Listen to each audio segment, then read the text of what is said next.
Сёння раніцай мы даведаліся, дашла до нас гэта навіна, што о 7 гадзіне з раніцы ў 7:35 канкрэтна адышоў да дому Айца Нябеснага папа Франціск. Конечно, вядома, разлука з чалавекам, з кожным чалавекам, тым больш для нас, католікаў, для нас, з нашай главой, з папам Франціскам, гэта, вядома, боль і смутак напаўняе нашыя сэрцы. Потому что мы так привязываемся один до другого, правда, в этом житті.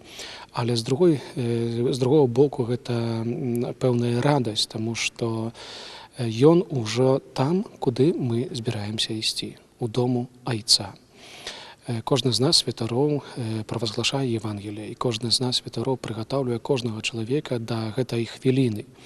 Вядома, смутак у сэрцы ёсць, але таксама, як мы бачым смерць папы Францішка, пэўным сэнсе гэта вялікая ласка ад Бога адысці да дому Айца менавіта ў свята Пасхі. Як бы так, мы да гэтага прыгатаўліваемся. Раз, як Езус нам сказаў, што мы з Хрыстом уміраем і разам з ім восстанем з мёртвых. Конечно, боль напаўняе нашы сэрцы.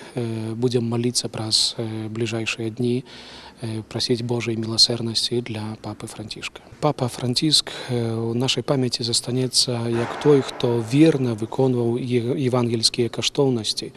І ён усіх прызываў, каб былі прасцейшыя, каб былі добрыя. Так як мы ведаем з яго пантыфікату, ён вельмі быў затрасканы за ўсімі беднымі. На першым месцы заўсёды яго стаялі бедныя. І пагэтаму мы вельмі удзячныя яму за гэты прыклад праўдзіва хрысціянскага жыцця. Для меня это была неожиданная новость. Мы все восприняли ее с большой печалью, горестью за нашего папу. Вот, он всегда был примером для нас, примером веры,